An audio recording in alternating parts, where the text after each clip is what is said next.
Hello guys, good afternoon. Um, Katatapos lang na maglaro ng kapatid ko ng pickleball sa kalsada. Kaya lang, pagod na ako pero naisip ko yung sinabi ko na ikukwento ko yung nangyari sa akin nung nag-Airbnb ako sa Manila. Karating ko lang kahapon dito. Sobrang pagod din. Ito na nga, yung nangyari nung nangyari yun, diba? Nag-book ako ng Airbnb. Dito pa lang sa probinsya na dito. Before ako pumunta ng Baler, nag-book na ako.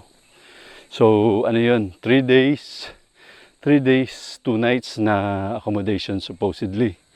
So, yun, nagpunta, ano yun? April 29 to May 1 supposedly accommodation ko, ang reservation ko sa isang high rise na bang 28th floor, nasa 28th floor ako sa BGC banda. Yun na nga, so nagbiyahe ako galing Baler ng 2:30 PM. Tapos dumating ako ng Manila mga around 8 PM. So medyo matraffic, inabutan ako ng mga past 10 na hanggang sa BGC. So basta mga ganyang oras na ako nakarating sa condo kasi yun. So nag-register ako sa concierge nila. Tapos ayun, nagbigay ako ng ID, ganun. Yung usual lang na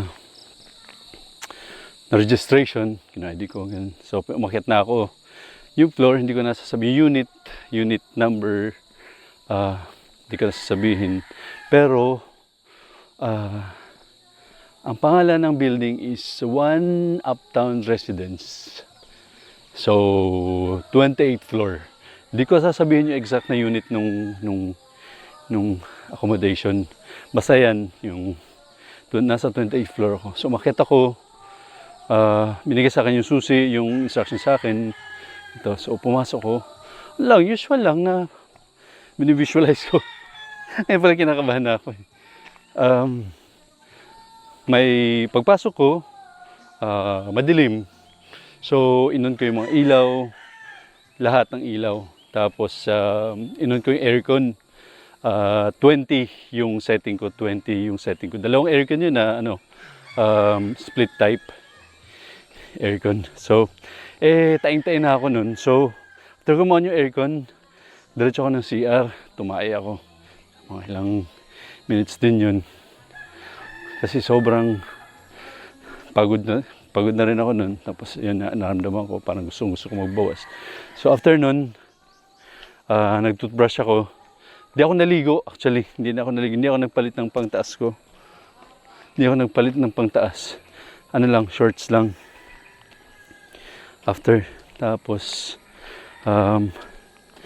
so nahiga na ako dun sa bed. Hindi ko muna ako nahiga. Chinek ko muna yung mga cabinet, chinek ko yung cabinet, yung usual na tingin-tingin ng mga lugar.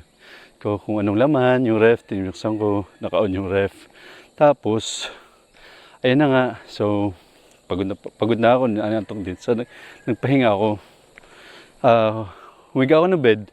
Tapos, tinawagan yung friend ko kasi sabi niya, kumusta yung accommodation mo dyan? Ganyan. Sabi ko, okay naman. Ito, send ka ng picture, sabi. Kinuha ko ng picture. Actually, nasa phone ko pa yung picture. Pero wala naman unusual. Asa yung normal lang na itsura ng lugar. So, tinignan ko yung itsura ng lugar, wala siyang balcony. So, yung wall is lahat glass. So, naka kurtina lang. So, hello. So, kurtina lang. So, see-through yung kurtina. So, ang ginawa ko, kasi sa kabilang building may condo rin. So nakikita kung hindi mo tatago yun.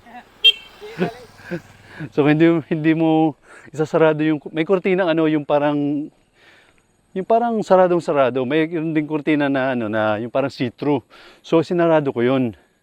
So okay na, pero nakabukas lahat ng ilaw. Ang ginawa ko, nahiga ako. Meron siyang partition na wall dun from sa living room hanggang sa room. So medyo isinarado ko yun. Tapos nahiga ako. So tinawagan ko na yung friend ko. Ganito kami. Sabi ko, ang ganda yung ano. Maganda sabi ko yung accommodation. Ano lang, cozy lang siya. Cute. Hindi siya malaki. Hindi siya malaki. Basta ano siya, true and true. Open. Meron lang siyang partition galing sa room. Sa sala. Yung CR maganda, malinis. Actually malaki yung CR nila. Tapos may washing machine sa loob. Tapos, yun na nga nakahiga ako. Kwentuhan kami. Out of nowhere, parang bigla akong nabanggit sa friend ko na, gusto mo tingnan nyo yung cabinet, baka may tao dito, sabi ko. Tapos ayun, binuksan ko, tumatay na yung ano ko, goosebumps ako. Nag-goosebumps ako. Sabi ko sa kanya, tingnan, gusto mo makita yung cabinet, baka may tao. So parang biro ko lang yun. So binuksan ko yung mga cabinet, pinakita ko sa kanya ito. Wala naman, wala. Tapos ayun na, kwentuhan kami. Humiga ulit ako. Tapos maya-maya, ayun na, yung biglang parang may tumutulak sa likod ko. Na, alam mo yun, akala ko lindol nung una. Tumatay yung balay, tumatay yung nag-goosebumps ako. Akala ko lindol, nakahiga ako. Hindi ako gumagalaw, nakahiga lang ako, nakaganyan yung phone sa may tiyan ko. Kasi nga, inaantok na rin ako, so parang tamad na ako hawakan na ganun. Parang may tinutulak yung likod, sa likod mismo ng bed ko. So sabi ko lindol. Magkausap pa kami ng friend ko ha, narinig yung sinasabi ko, lindol, sabi ko. Pero, chinek ko yung ceiling light, hindi naman gumagalaw. Tapos yung wall partition, hindi rin naman tumunog. So sabi ko, ano mo yun, lindol? So parang, parang pinabayaan ko lang yun. So tuloy ang kwentuhan, maya, ganun na naman, alam mo yung ramdam na ramdam ko yung sa likod ko, yung parang tinutulak ako, galing sa ilalim pa ganun. Sa napamura talaga sa putang ina, sabi ko, shit, iba na to. Ganun sabi ko, tapos, yung nag-init yung arms ko, yung parang nag-goosebumps, pati legs, hanggang sa batok dito, parang, ayun, ganun. Tapos parang ang init ang pakiramdam ko. Tapos sabi ko, shit, napabalik-was talaga ako, punta ako ng shit, sabi ko, iba to. Punta ako ng sofa. Inopen ko yung partition, punta ako ng sofa. Pero naka-open ang ilaw, wala akong ibang naramdaman, yun lang yun. Wala akong ibang, yung ilaw, hindi naman nag-flicker, tapos chinek ko yung kama, tinignan ko, hindi naman gumagalaw. Pero yung takot ko, grabe na talaga. Sabi ko, salita pa ako, sabi ko, hindi naman ako masamang tao, sabi ko, bakit ka nananakot? Sabi ko, gusto ko lang pahinga, kasi sobrang yung pagod ko, gusto ko lang pahinga dito, hindi naman ako magtatagal dito. Hindi man ako nanggugulo, sabi ko ganun. Wala, ganun lang. Pero yung takot ko sobra. Tapos, parang nagdasal ako noon. Sabi ko, after ko magdasal, parang lumakas yung loob ko. Tinanggal ko yung beddings. Tinanggal ko kasi sabi ko baka may ano lang sa ilalim, or baka may yung alam mo yung bed baka may alam mo yung may mechanical device doon na pwedeng gumalaw ganun. Pero hindi, intact yung bed.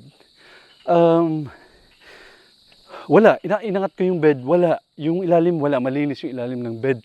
So sabi ko, kung sa akin, sa normal na tao, ano yung bakit gagalaw? Hindi, kasi kung kung lindol, buong bed gagalaw, yung sa ganung lakas ng pagtulak sa likod ko. Although hindi naman umaangat yung bed talaga, pero yung sa likod ko, ramdam ko yung force na tinutulak-tulak talaga ako. So sabi ko, shit, iba na talaga to, hindi to ordinary na lang, kunyari lindol lang. Kasi kung ganun kalakas yung pagtulak-tulak sa malamang gumagalaw din yung ano, malakas yung uga ng bed, malakas yung uga ng wall partition kasi wood lang yan eh. Yan. So sabi ko, shit, hindi ko kaya. Umalis ako, bumaba ako sa guard, sinarado ko lang ang door, nakatsinelas ako.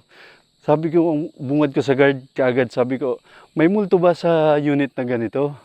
Sabi ko, may multo ba sa... Tapos parang na-shock sila, tapos sabi nila, wala naman daw. Tapos chinat ko agad yung ano, yung host nung Airbnb.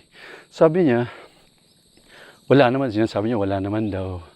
Tapos, sabi niya ako pa lang din nagsabi, pero I doubt kasi ano niya sa akin, curious siya eh, nagtanong siya eh, sir, malakas po ba yung galaw, ganyan. Tapos, basta nagtatanong siya, tapos, nag-offer siya.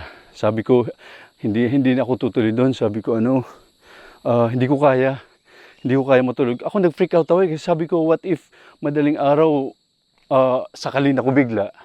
Or madaling araw magparamdam sa akin, madaling araw makakita ako. Di mas lalo ako mag-freak out nun. Tapos mag-isa ako, di kaya bigla akong itulak sa wall na glass na ikamatay ko pa. So natakot ako. Ayoko dito, hindi ako tutuloy sa accommodation ko. 3 days yun. 3 days, 2 nights supposedly. Nasa 6,000 yung binayaran ko. Paid yun. Binayaran ko yun. So hindi ako nang hinayang. Sabi ko kung pag ganun, hanap ako ng kunyari, kahit sa Sogo, doon ako okay lang sa akin, kahit malilipat lang ako dito, ayoko dito. Tapos, ayun, nag-offer yung host na sabi niya, sige, ganun lang, kasi sabi niya, hindi niya ano ba ang tamang term din, parang naiintindihan daw niya yung yung experience ko, ganyan, parang hindi niya ma-invalidate yung experience ko kasi ako naman daw yung naka-experience nun. Sabi niya, nag-offer siya ng, sige, ganito na lang, bigyan kita ng voucher sa ibang unit nila, sa ibang building, sabi niya. Actually, pinakita niya mas maganda. Tapos sabi niya, free of charge na yun. Next time na bumalik ako ng Manila. So, inisip ko, sabi ko, I think hindi lang ako yung naka-experience ng ganun. Na, kasi parang bakit maniniwala siya kaagad na ganun. I think meron na nang pagsabi sa kanya, eto lang talaga, anong ginawa ko? So, inaccept ko yun, sayang eh. Sabi ko, sige, kunin ko kasi hindi talaga ako babalik doon kahit anong gawin sa akin, kahit anong. Ang ginawa ko, nakitulo ko sa friend ko, tapos, hindi talaga bumalik doon. Kinabukasan, bumalik pala ako to check, kasi nagpunta doon yung yung kanyang tagalinis. Tinignan ko kung ano bang meron sa ilalim. Sabi ko, ano bang nagkukas? Wala talaga akong reason na gagalaw ng kusa yung bed. Unless merong lindol na malakas. Yun lang yung pwedeng explanation. Pero yun, hindi talaga, wala talagang reason na gumalaw yung bed. Dito talaga sa likod ko, alam mo yung hindi mo mai-ignore na ginaganong-ganon yung likod ko. Na nakahiga. Hindi ako gumagalaw eh. Tumigil ako eh. Yung parang, kasi kausap yung phone, tumigil ako. Ganun talaga yung niya, yung parang tinutulok yung likod. So sabi ko, shit, iba na talaga to. Ginawa ko, pumunta ko sa guard, nagpasama ko sa taas. Sabi ko, hindi ko kaya na ako lang akyat. Kinuha ko yung mga gamit ko, ilagay ko agad sa luggage ko, pinasok ko. Tapos, ikaw sapatos ko, hindi na ako nagsapatos doon sa loob. Sa atin, make sure ko lang na na dala ko lahat ng gamit ko, pati sa CR kinuha ko. Walang lingon-lingon. Sabi ko, doon ako sa lobby sapatos. Wala. Basta nag-shorts ako, hindi ako nagpalit ng damit. Punta ko sa friend ko. Kasi sobrang, sabi ko, hindi ko kaya. Hanggang ngayon, pag naaalala ko yung experience ko. Kasi first time ko eh. First time ko ma-experience ng ganun. Na, na ganun na may paranormal na yan eh. Sa ko. Iba kaagad po. Sabi ng friend ko, baka subconsciously, sabi niya, may nararamdaman na ako na hindi ko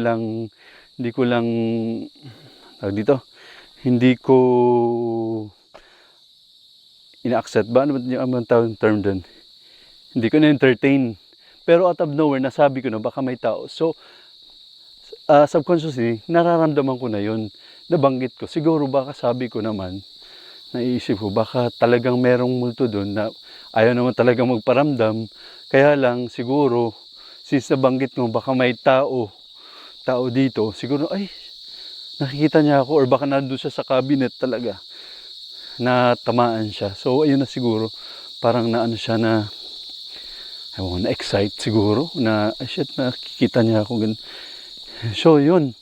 So, ngayon, parang nagdadalawang isip na ako mag-Airbnb. Parang pagkaganyan. Parang nakakatakot pala. Kasi, dahil pala talagang mga bagay na hindi mo ma-explain sa mundo pa. Eh ako, first hand ko na experience. Di talaga ako naniniwala sa ganyan eh. Pero ito ngayon talagang, iba yung takot ko. Alam mo yun, mahilig naman akong yung ako lang mag-isa. Pero, ito talaga, ibang experience. Sobrang, ewan ko, baka bago lang sa akin siguro. Ewan ko sa susunod kung if ever man na may ganun, kung matatakot pa ako. Anyway, yun yung kwento. Pero pag naalala ko ngayon or naalala ko yung umaakyaron pa rin eh. Tumataas yung yung nahihilabot ako. Nag-goosebumps ako. So ayun, yun yung share ko. Kaya siguro next time, tama nga yung mga suggestion nila, advice na pagpapasok ko talaga ng room, i-bless mo. Kahit ikaw lang mismo, bless mo yung room, hingi ka ng guidance, ng kung sino mo pinapaniwalaan mo na malakas, Lord, na gabayan ka. So ayun, para siguro kahit paano, alam nila hindi ka basta-basta, hindi ka nila kakaya-kayanin. Ayun, sa susunod na lang. Pero ewan ko kung kakayanin ko ulit susunod. Parang nakakatakot maulit yung anyway, yun yung kwento. Nakakaiba sa aking trip. Yun lang. Bye-bye!